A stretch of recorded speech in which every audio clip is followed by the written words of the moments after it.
pengajian menjelang buka puasa. Mungkin beberapa waktu yang lalu sudah diberikan pengajian oleh bapak yang lain ya. Jadi saya lihat di jadwal saya kalau misalkan hari ke berapa ya, ke 4 atau berapa ya.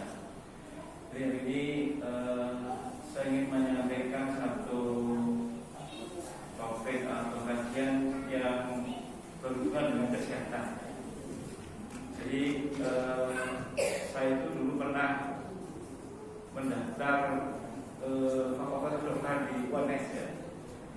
Diterima tapi karena waktu itu harus memberikan sumbangan yang besar, jadi tidak jadi dananya. Jadi saya kuliah di IKIP akhirnya saya tidak jadi di UNS. Jadi memang saya senang dengan kesehatan waktu itu sehingga ingin untuk menjadi dokter, tapi karena waktu itu diminta untuk membayar sangat besar ya, waktu itu tahun berapa ya, tahun 80 kalau nggak salah, di tahun 80 itu diminta untuk membayar cukup besar, jadi kami tidak mampu sehingga kami memilih kuliah di IKIP di Jakarta.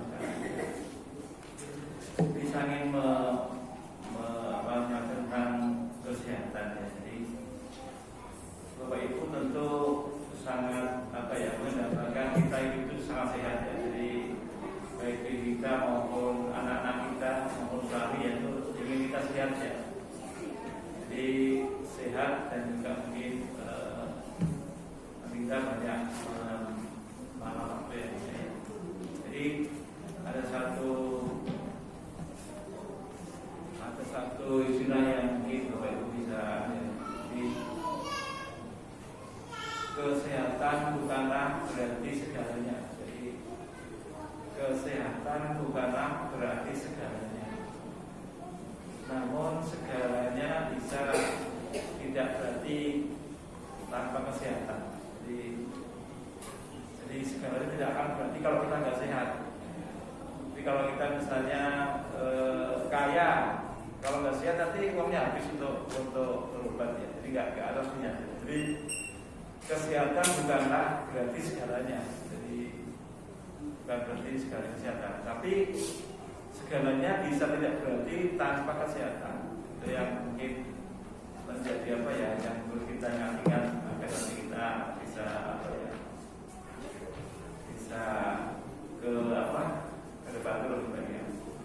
Jadi kita harus mensyukuri kesehatan kita, yang penting itu. Jadi yang penting hidup itu sehat.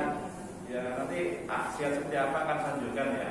Sehat itu seperti apa akan tunjukkan tidak hanya secara fisik tapi sehat secara keseluruhan, secara komprehensif atau secara keseluruhan ya. Jadi kalau kita sehat badan kita itu ibadah jadi hebat ya. Jadi kalau badan kita sehat, nanti sehat seperti apa akan menunjukkan ya. Kalau kita itu sehat itu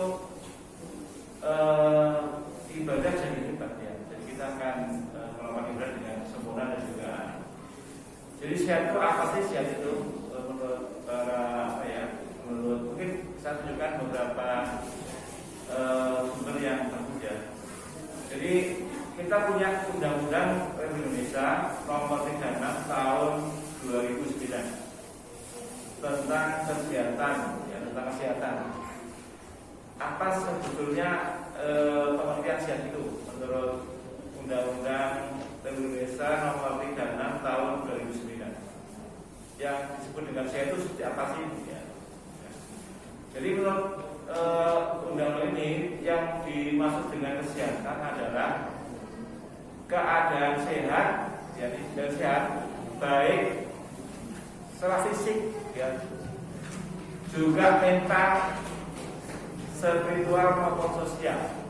Jadi ada empat ya. Jadi yang satu fisik, kemudian mental, spiritual juga sosial. Empat itu harusnya, caranya fisik, caranya kita sehat, nggak pernah sakit. Tapi sehat itu ya fisik jika sehat, nggak pernah sakit, ya, sakit jantung maupun sakit kita sehat, mentalnya juga sehat, spiritualnya, agama juga sehat, dan juga sosialnya. Ini harus seimbang. Jadi kadang orang sehat secara fisik tapi sosialnya nggak bagus, nggak sehat. Atau mungkin mentalnya nggak bagus, atau mungkin juga agamanya nggak bagus. Itu disebut orangnya nggak sehat secara secara luar ya. Jadi yang disebut sehat adalah sehat secara fisik, secara mental, spiritual maupun sosial, itu yang harus kita jaga. Jadi biar nanti kita hidupnya itu sempurna.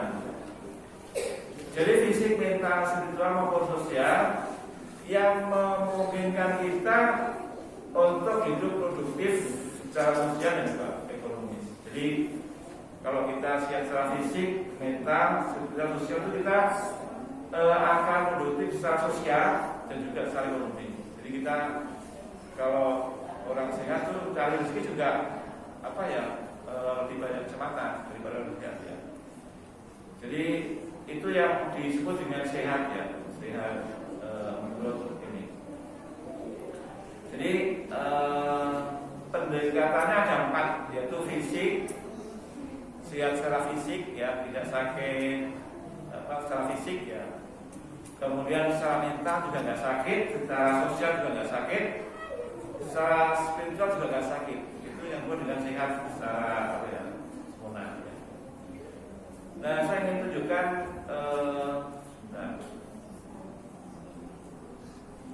sehat secara ini satu ya. Sekarang saya ingin menunjukkan sehat fisik itu apa sih yang disebut dengan sehat fisik, bukan dengan ini ya. Jadi sehat secara fisik itu artinya fisik itu badan kita ya, memiliki badan yang sehat dan bugar sehat. Jadi itu. Jadi kita misalnya jantung kita sehat, fisik kita sehat, itu disebut dengan kesehatan fisik. Telinganya juga nggak sakit, dadanya nggak sakit, pun semuanya kita tuh sehat ya. Dari sini juga sehat ya. Terus secara fisik ya. Nah sekarang kita lihat yang lain, secara yang lain. Sehat tadi ya, yang disebutkan secara fisik tadi ya. Kemudian sehat secara mental. Jadi fisik itu juga mental. Sehat secara mental adalah keadaan sejahtera di mana individu menyadari potensinya yang dimiliki maupun mendapat hidup normal juga bekerja secara produktif. Jadi kalau kita jiwa sehat secara mental itu adalah keadaan sejahtera di mana individu menyadari potensinya. Ya. Jadi itu punya kemampuan untuk menyadari bahwa kita itu punya potensi atau kekuatan-kekuatan yang bisa kita manfaatkan, yang dimilikinya dan mampu menanggulangi tekanan hidup normal, ya, bekerja secara produktif serta mampu memberikan kontribusi bagi lingkungannya. Terus dengan sehat secara jiwa. Ya. Kemudian berikutnya adalah sehat secara mental, fisik, secara sosial. Sehat sosial adalah kemampuan seseorang dalam berhubungan dengan orang lain secara baik atau mampu berinteraksi dengan orang lain tanpa membeda-bedakan ras, suku, agama, kepercayaan dan juga status sosial, secara ekonomi, secara politik. Jadi itu yang disebut dengan sehat sosial. Kalau kita beda politik aja, beda partai sudah berkelahi atau sering bertengkar itu sudah sehat secara sosial. Ya. Beda agama kita sudah bertengkar, itu kita nggak sehat lagi. Ya. Suku juga, suku kita banyak sekali ya, ada suku Sunda, ada suku Jawa. Beda suku sudah bertengkar, itu berarti nggak sehat secara sosial.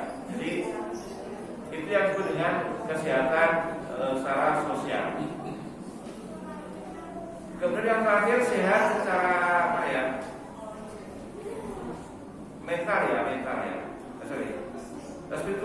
spiritual misalnya. Sehat secara spiritual itu tercermin dari cara seseorang dalam mengekspresikan rasa syukur. Jadi kalau kita sehat secara spiritual, itu kita mudah bersyukur dengan keadaan kita, tidak mudah mengeluh. Jadi tidak mudah mengeluh. Jadi jatuh dikit sudah mengeluh dan menangis-nangis ya. Tapi kita lebih mengekspresikan atau menunjukkan rasa syukur kepada Allah SWT. Kemudian penyembahan terhadap pecinta alam dan sisinya yang dapat dilihat dalam praktek keagamaan dan keberdayaan serta berbuat baik yang sesuai dengan norma-norma masyarakat. Itu sehat secara spiritual. Saya kira di sini sudah ya, Ibu Bapak datang ke sini saya kira secara spiritual sudah sehat ya. Mau mengikuti pengajian, mau terawih itu sudah secara spiritual sudah sehat ya. Jadi itu pengertian secara tentang kesehatan ya. Menurut tadi ya yang sudah kami sampaikan tadi ya.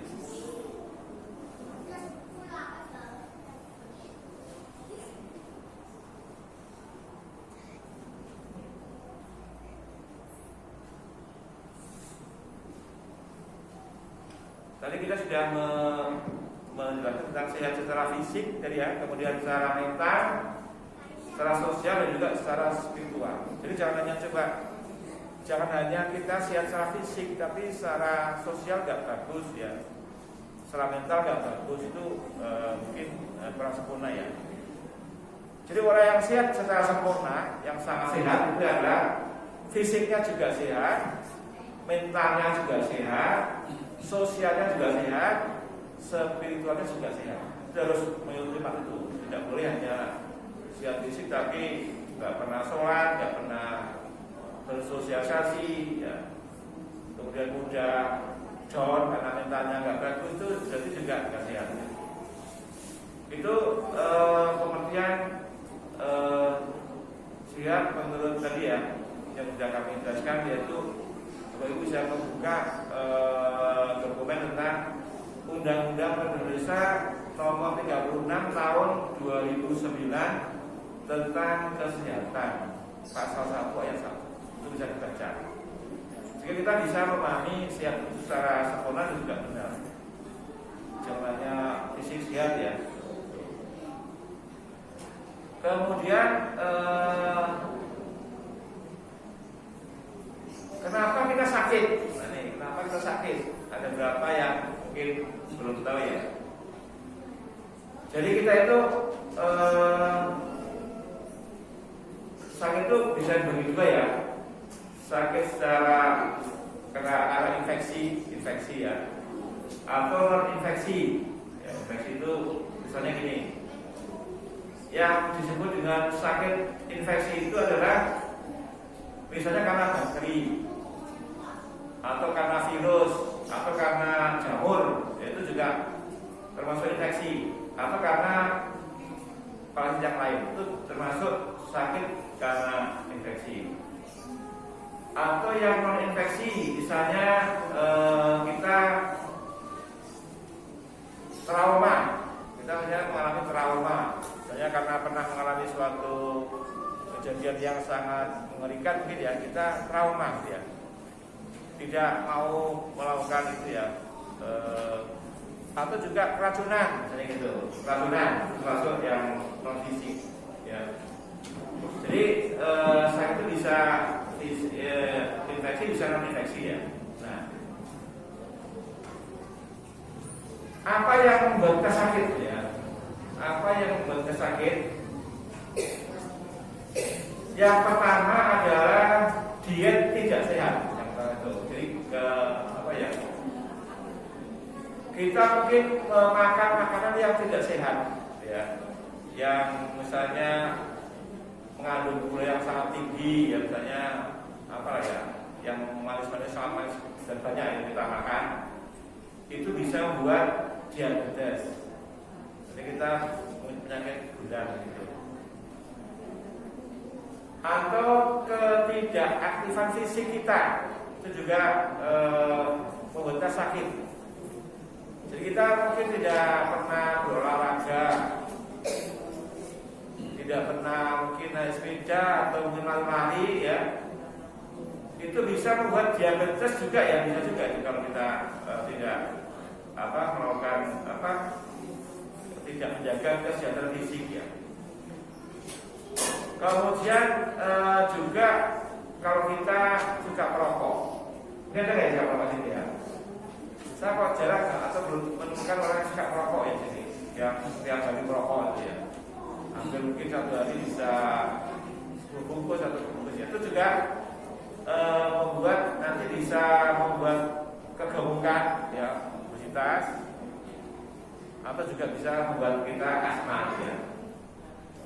Yang berikutnya penyebab penyakit adalah stres. Nah ini mungkin kalau ini saya nggak tahu nih ada nggak yang bisa namanya itu manusia ada yang stres.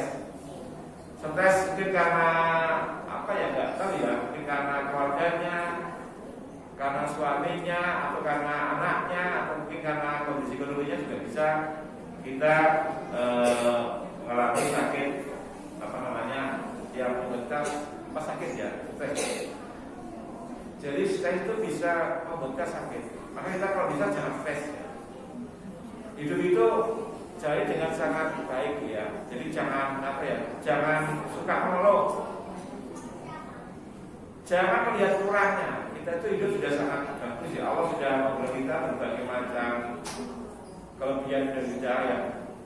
Kita punya fisik yang bagus sudah kita syukuri. Jangan sampai kita menjadi orang yang suka mengeluh ya. Nanti akan jadi sakit kita kalau suka mengeluh. Nah, berikutnya bagaimana agar kita sehat itu juga dicontohkan oleh pola makan yang baik ya. Pola makan yang baik yang saya lihat mungkin ada beberapa yang pola makannya tidak baik ya. Nah, bagaimana pola makan yang baik itu biar kita sehat ya, secara tadi tidak dapat kesehatan ya.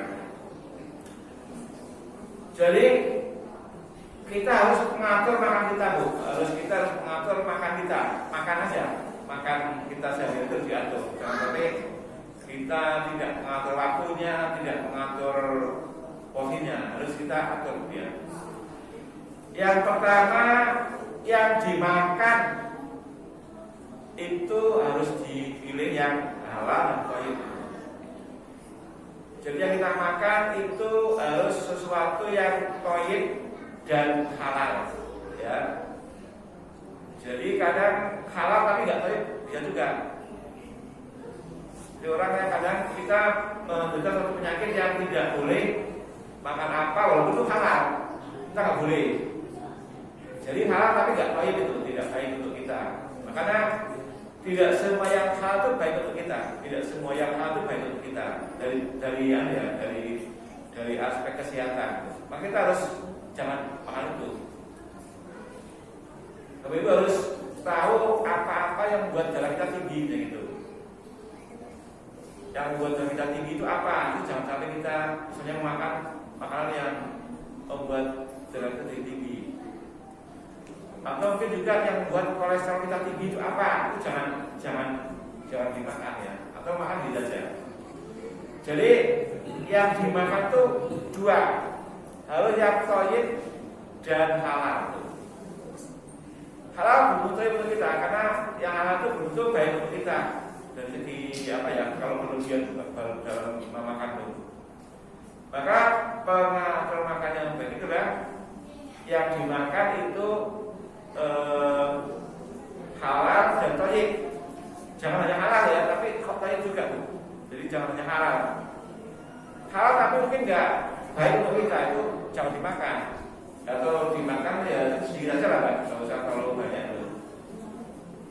Kemudian waktu makan, ini juga penting nih. Jadi kita jangan hanya makan yang baik-baik tapi tidak memperhatikan waktu makan. Jadi kita sebaiknya mengatur makan kita waktunya itu. Jangan makan terlalu sering atau terlalu tidak makan ya. Jadi waktu makan itu yang baik itu adalah setelah makan. Jadi kita jangan makan ketika kenyang, ya. Jadi kita jangan makan ketika kita sudah kenyang, karena itu mengganggu pencernaan kita ya. Jadi kita itu ketika makan nasi atau makan apa aja itu perlu pencernaan selama 8 jam. Jadi kalau kita misalnya sahur jam 4 atau jam 5 pagi itu akan diproses oleh tubuh kita itu 8 jam, ya. Dia akan diproses oleh tubuh kita 8 jam. Jadi kalau jam 4 berarti harus jam 5 ya. 6, 7, 8, 9, 10, 11, 12, 13, 14 ya, 8 jam ya, 8 jam. 4 dari jam 1-an itu sudah tidak lagi melakukan proses tubuh kita. Jadi ketika jam 1 siang, kalau kita seperti hari ini puasa ya, jam 1 siang itu kita sudah apa ya, alat pencernaan itu sudah tidak bekerja itu. Jadi sudah mulai tidak memproses makanan yang kita makan. Tapi dari jam 1 sampai jam 6 itu proses untuk membuat sel-sel yang tidak bagus, yaitu untuk membersihkan tubuh kita agar sehat ya. Nah, itu makanya kalau orang makan jam tidak puasa ya, makan saja jam 8 pagi, jam 12 saya belum selesai itu makan lagi.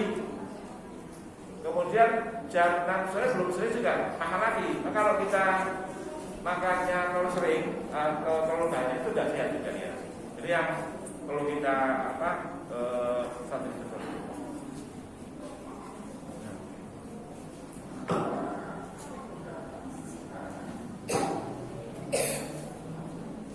Jadi ada satu ayat dalam surat Al-Baqarah ya, ayat 168 yang artinya begini: hai sekalian manusia, makanlah yang halal lagi baik dari apa yang terdapat di bumi. Jadi kita dalam surat Al-Baqarah ayat 168 itu diminta untuk makan yang halal dan baik. Nah itu halal dan baik berarti ya. Karena halal itu belum tentu baik untuk kita kalau terlalu banyak makanannya. Maka kita harus menjaga, menurut ayat ini adalah makan yang halal lagi baik, ya, halal lagi baik. Jadi dua-duanya harus terpenuhi, jangan hanya halal atau baik, tapi halal dan baik untuk kita. Kalau halal nggak baik, ya nanti ya jangan dimakan. Karena itu kita memang masing-masing orang punya respon yang beda antara satu dengan yang lain dengan kesehatan kita ya. Kemudian dalam surat Al-A'raf ayat 31 disebutkan itu, makan dan minumlah dan janganlah berlebihan. Janganlah berlebihan. Sesungguhnya Allah tidak menyentuh orang-orang yang berlebihan. Jadi kita jangan hanya makan tapi sangat banyak ya, berlebihan sampai mungkin muntah-muntah yang makan banyak itu. Ini oleh Quran Al-A'raf ayat 31 itu tidak boleh. Jadi makan dan minumlah dan janganlah berlebihan. Sesungguhnya Allah tidak menyukai orang-orang yang berlebihan. Nah, jadi kita kalau makan ya jangan terlalu makan pisang 5 butir sama nasi, ya itu berlebihan ya. Atau makan sambal. Saya pernah dulu orang sini gitu ya. Orang yang menyambal bisa berpuluh-puluh itu lombok itu. Itu ya, mungkin caranya nggak ada, tapi ini berlebihan ya. Jadi secara fisik dia nggak sakit bu. Jadi makan mungkin berapa orang saya dulu pernah ada orang yang gitu. Jadi dia makan lombok atau makan pakai lombok itu, makan gorengan pakai lombok. Itu sehari bisa banyak banget tuh. Yang lebih orang-orang lain. Ya. Nah, oleh karena itu kita perlu mengatur waktu makan kita. Bagaimana cara mengatur waktu makan kita? Yang pertama, bagaimana kita makan sebenarnya? Bagaimana makan yang sehat itu? Yang pertama adalah makan ketika lapar. Jadi sebelum lapar jangan makan. Orang sini mungkin ada yang suka mungkin ya, suka apa? Gorengan ya. Itu kan belum lapar itu karena hanya suka aja, suka makanan yang itu ya, ngemil lah. Jadi setelah makan nanti makan tuh, itu nanti bisa jadi makanlah ketika lapar. Jadi ketika tidak lapar jangan makan, karena itu memberi kesempatan tubuh kita untuk mengolah ya nanti bisa menjadi gizi yang baik. Kemudian yang kedua, berhenti sebelum kenyang. Kalau anak-anak mungkin berhentinya setelah itu jadi belum tahu ya cara makan yang baik ya. Jadi cara makan yang baik itu adalah makanlah ketika lapar, berhenti sebelum kenyang. Jadi makan setelah lapar dan berhenti sebelum kenyang. Itu saya kira nanti kita bisa sehat sekali ya. Sehat apa ya secara tadi Pak tadi ya. Jadi itu. Jadi itu ya yang membuat kita itu sehat gitu. Jadi makan ketika lapar. Yang kedua berhenti sebelum kenyang. Itu tolong diingat-ingat jangan sampai kalau kita terlalu besar ya. Saya termasuk ini agak aneh ya. Ini Mas Puji bagus nih, perutnya enggak besar ya. Banyak nih yang sehat-sehat nih, perutnya sudah menunjukkan kalau orang sehat ya. Artinya tuh makannya tidak berlebihan ya, tidak berlebihan. Dan juga makan ketika lapar, jangan ketika masih kenyang makan terus, itu nggak bagus ya. Jadi kita makanlah ketika lapar, berhenti sebelum kenyang, itu yang tolong betul-betul dijaga ya. Nah, jangan sampai kita nanti menjadi orang yang kegemukan ini. Saya masuk agak gemuk ya Bu ya. Saya agak gemuk ini. Dari segi berat saya agak berlebihan Pak. Walaupun mungkin sudah membatasi makan ya. Tapi mungkin kurang ya. Atau mungkin gemuk itu sudah ada semacam mungkin kalau bapak ibunya gemuk mungkin anaknya gemuk mungkin ya nggak tahu ya. Nah, jadi kalau gemuk itu ini membuat kita obesitas ya kalau gemuk ya. Kalau ada yang gemuk banget sini, itu tolong nanti menjaga pola makan, dibatasi makannya. Sekarang sudah banyak bagaimana kita membuat tubuh kita itu sehat ya secara normal ya. Nah, orang biasanya kalau gemuk banget ini bisa terjadi gini kalau gemuk ya. Orang kalau gemuk itu bisa serangan jantung. Yang pertama itu kalau serangan gemuk ya. Yang kedua bisa tekanan darah tinggi. Yang berikutnya stroke. Itu kalau kita kalau gemuk ya. Nah itu maka kita jangan menjadi orang yang sangat gemuk. Jadi kalau gemuk sekali kita harus mulai melakukan diet mengurangi makanan ya.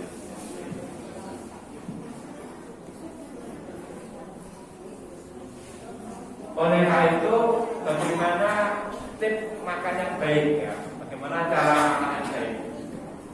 Saya ingin tunjukkan bagaimana cara makan yang baik. Yang pertama harus berdoa. Ya, kita harus berdoa kepada Allah Subhanahu wa taala sudah memberi kita makan. Yang kedua dinikmati aja Bu. Kalau enak ya sudah enak gitu. Artinya kita harus menikmati makan kita. Jangan kita makan karena nggak nikmat dipaksa-paksa makan ya. Nggak suka suruh makan ya. Jadi itu nggak nikmat tuh. Jadi kita harus menikmati makannya kita makan. Kalau nggak suka ya jangan dimakan. Kalau nggak suka ya. Jadi kita kalau bisa menikmati apa yang kita makan itu kenyang ya, kita sehat. Jadi kita harus bisa menikmati apa yang kita makan. Yang kedua,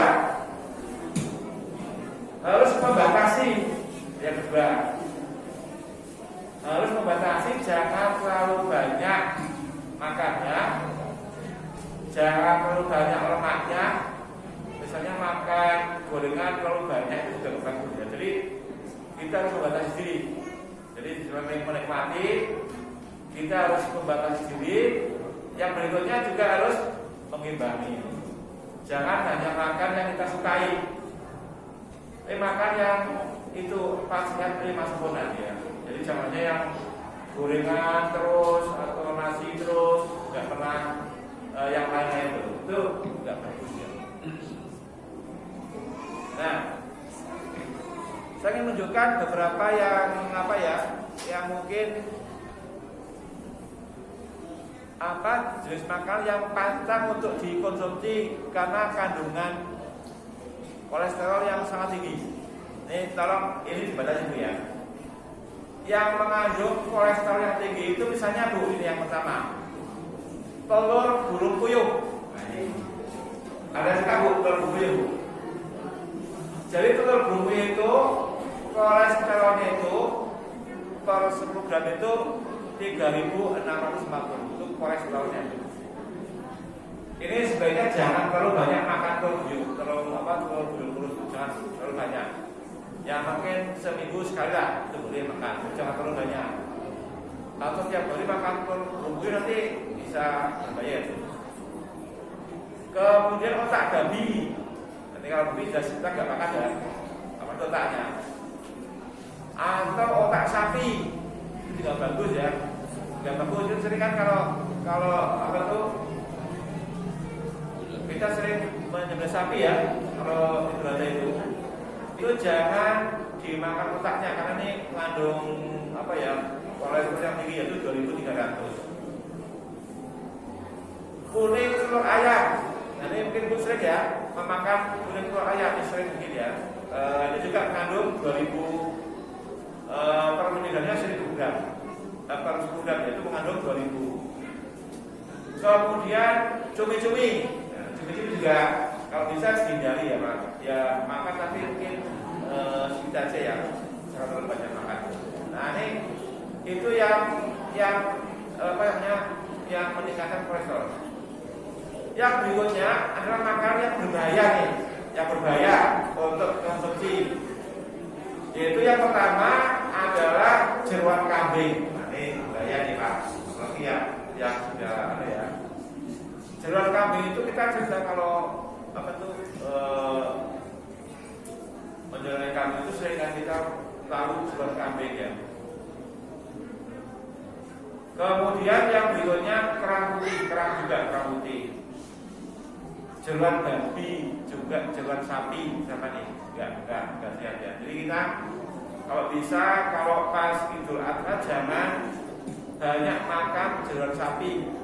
Terus hindari karena ini berbahaya untuk tubuh kita nih. Atau makan mentega atau margarin ya itu juga nggak bagus kalau terlalu banyak itu, walaupun mungkin untuk enak ya. Atau coklat juga nggak bagus. Santan kalau terlalu banyak, tapi paling rendah santan ya. Jadi yang paling tinggi kolesterol itu jeruan kambing itu 610 ya. Kemudian kalau santan itu hanya 185, jadi seperempatnya kalau santan nggak begitu berbahaya. Jadi tapi ini semuanya adalah makanan yang berbahaya untuk kita semua. Ya. Jadi itu mungkin yang perlu kami sampaikan tentang menjaga kesehatan tadi ya, agar kita sehat ya. Jadi kita diharapkan kita semuanya sehat secara fisik, sehat secara mental, sehat secara sosial ya. Itu yang perlu kita jaga betul itu ya. Itu yang perlu kita jaga sehingga kita nanti bisa menjadi orang yang sehat baik jasmani maupun rohani ya. Kemudian yang perlu kami sampaikan, Assalamualaikum warahmatullahi wabarakatuh.